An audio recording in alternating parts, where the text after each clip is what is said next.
Hey friends, how's it going? Today I have to move this here fence behind me to some taller grass. We've been bringing Stacy out to this area every day for I think a week. I think it was a full 7 days. Maybe it wasn't quite that long, but I kind of think it was. But I had put 2 of these Premier 1 fences together to make it a bigger area. But I would really like to get some goats out on grass as well. And so I'm probably going to end up doing kind of 2 sections, one for Stacy and one for the goats. Now I've been still putting her in the pasture by the barn at night because the stanchion's still in the barn. It's a pain to move because it's not really supposed to be mobile. So I gotta get Thomas's help moving it out of there. Hopefully we'll get it out of there today. And then I won't have to put her back in there at night and can just leave her over here and have the stanchion in with her. But it is going to be a smaller area that she's in. So that does mean that I will have to move the fence more than just once a week, which is fine. So I just kind of wanted to spend a little bit of time talking through why we move our animals around. And then I have to figure out how to do the setup, and I will also show you kind of how we did our setup. As you see, I have my hat and my coveralls and everything on today because it's stupid cold. It is, let's see, March 20th. And it's 37 degrees currently, which is really irritating because, like, I don't know, 2 weeks ago it was almost 80. But that's Texas. Like, you get fall spring and then you get second winter. It's supposed to warm up later this week. I mean, our average last frost date is Saturday. Technically, some parts of our area, the average last frost date is March 15th. But because I'm in this weird, like, I don't know if it's like a low spot or what, but I'm in this weird tiny little circle inside of a bigger area that my average last frost date is later than everyone else's. So, but anyway, I'm just gonna walk you through and show you how we have set up the hot wire this year that I think is gonna allow us to utilize it a little bit better. So come along for the ride. Oh, side note, I just have to say, you know, we've kind of gone through this period of like a lot of things breaking and not working and just a difficult period. But I mentioned in a previous video how even my coveralls broke. So excuse me looking a little bit like crisscross. Don't worry, I will not try to wrap. We're gonna have to walk by this really junky area where we have all of this extra playground equipment we've been given. And then the tree fort that we've started to build and have not finished. And eventually it's all going to be connected. We just got the extra stuff recently, and so we haven't really had time to deal with it. So it's just sitting over here. But anyway, so let me show you what we have going on over here. You're probably going to hear the piggies in the background. Okay, so this pasture right here leads all the way up to the barn. So there are 2 barn stalls that animals can go in and out of. This is kind of like our sacrifice area. In the winter, we put animals in here knowing that they are just going to eat it down to the dirt. So working on, I do still have some mama goats in there with their babies. They will all be weaned by the end of April. Well, mid-May. Most of them by the end of April. One of them kidded way later. But hopefully by the beginning of May, I will have everyone out of that pasture and back rotating on grass. But you see these naughty doggies over here. This one, I am not good at pointing. Okay, this one here, this one here is Gandalf, and he's a naughty boy. And he is an escape artist. And so we actually have run hot wire on the bottom of this fence all the way around so that he will not dig out because he's a naughty boy. Anyway, and so I had talked to Thomas about trying to figure out some way to use, like, they make these things that are a jumper where you clip it to one hot wire and clip it to another and it jumps the current.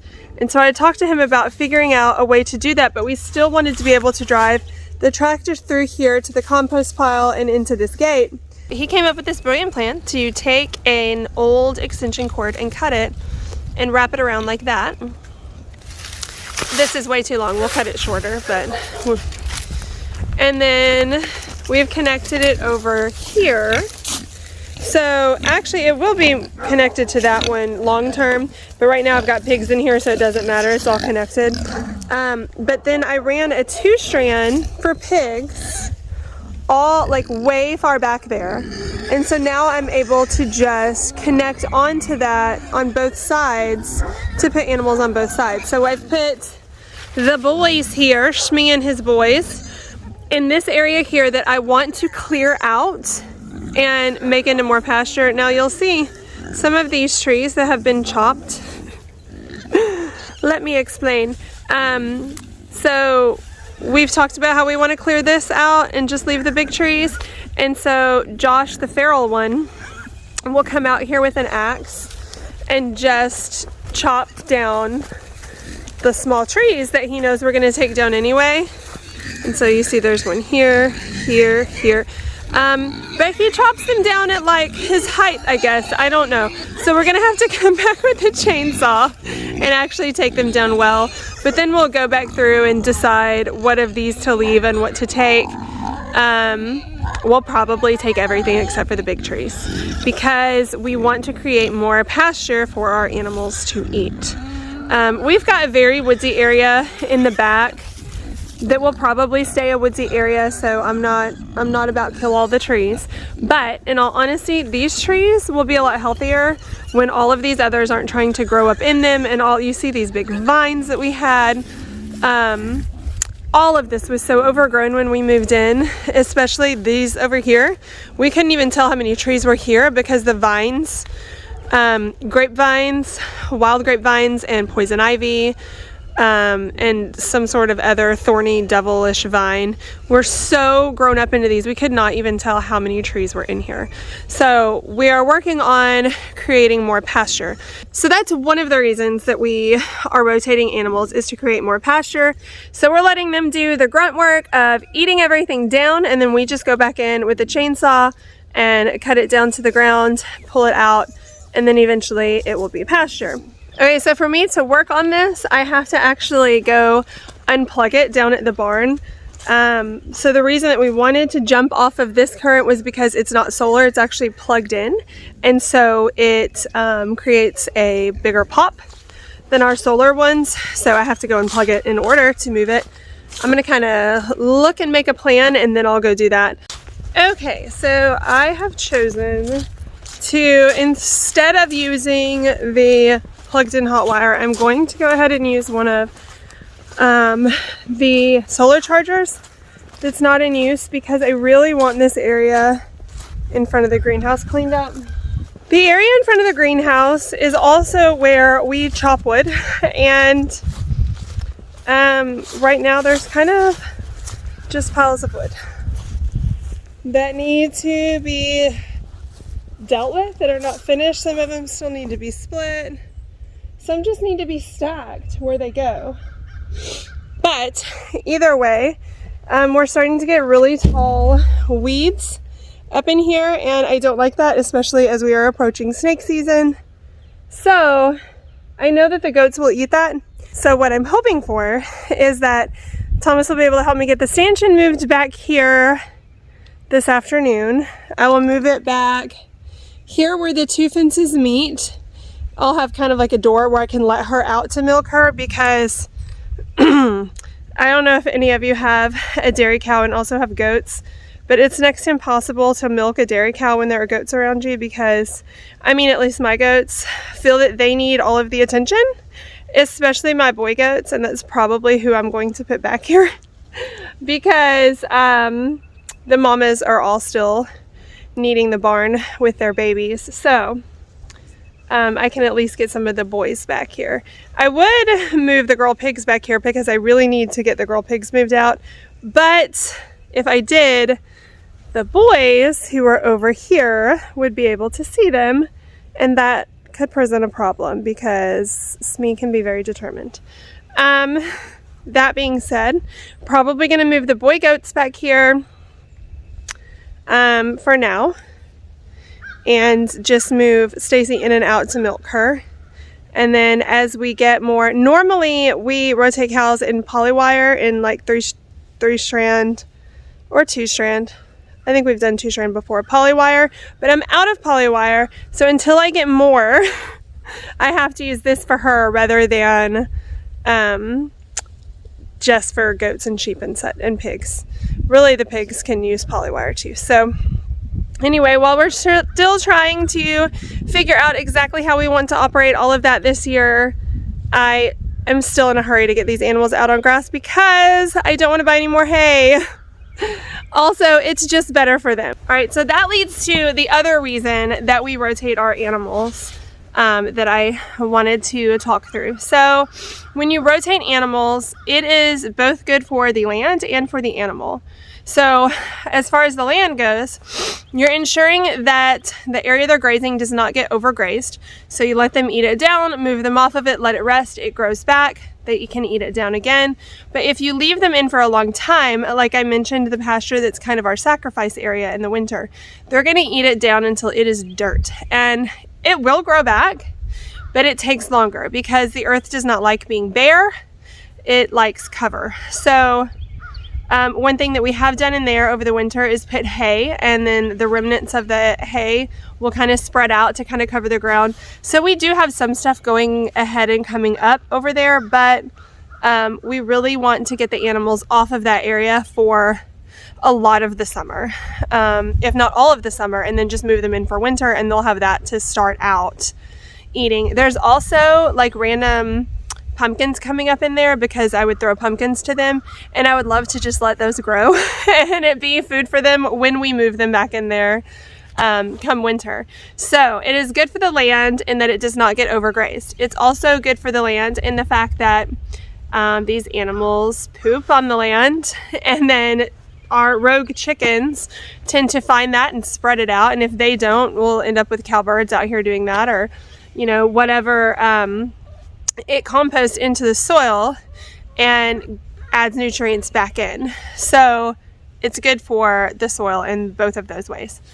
It is good for the animals in that they always have fresh things to graze, so they're not running out of food. It's also good for the animals in rotating them. They're not staying where their poop is, not broken down. So no, we do not. When we were rotating animals, I do not come out here and scoop the poop up and take it to the compost pile. The only poop that ends up on the compost pile, man, I'm saying poop a lot. The only poop that ends up on the compost pile is from the winter when it's in a barn stall, or if they just have an area where that gets to be too much, we'll scoop it and put it on the compost pile. When we are rotating them, we do not clean it up. We leave it to fertilize the fields or, what we're trying to turn into fields. But if you're leaving an animal where their poop is all the time, unless you're using like a deep bedding system and constantly covering it with wood chips or whatever carbon you're using, it's not good for the animals. It kind of is a breeding ground for parasites. And so the only time that we ever have to worm our goats seems to be, and we're working on this because I would love to not have to deworm them ever, seems to be this time of year when they've been kind of in a smaller space, and then they have babies for whatever reason, and it's just the girls, the boys are fine. For whatever reason, whenever they have a baby, when they kid, it causes the worms to bloom, is what I've heard. I need to research that a little bit more. That's just a term that I have heard someone say, a vet, when I was asking, like, why is this happening right now? And so, we're working on solutions for that to try next year, more deep bedding, cleaning it out more often. I'm not really sure what the solution is there yet, but we're working on it. But in the meantime, when they're rotating out here, rotating them around and giving that poop time to break down, and the chickens to scrape through them for insects or whatever, makes the parasite load much smaller. So moving them around, it's like it confuses you know, the land and the parasites, and so we really have healthy animals without having to you know, give them vaccinations and dewormers all the time and that kind of thing. So we have really not had to deworm very much at all, and we really don't. I mean, when we first got goats, we had them vaccinated, and then we kind of just stopped doing that, and we've never had a problem. So knock on wood, hopefully, you know, if we continue to raise them in a healthy manner, they will continue to stay healthy. But those are the reasons that we rotate our animals. If you have land, you should too. That is regenerative farming, and that is how we are going to heal the planet. So keep Googling that, learning about that, watching videos about regenerative farming, because that's the way, guys. So thanks for hanging out. I hope this was helpful. Happy homesteading.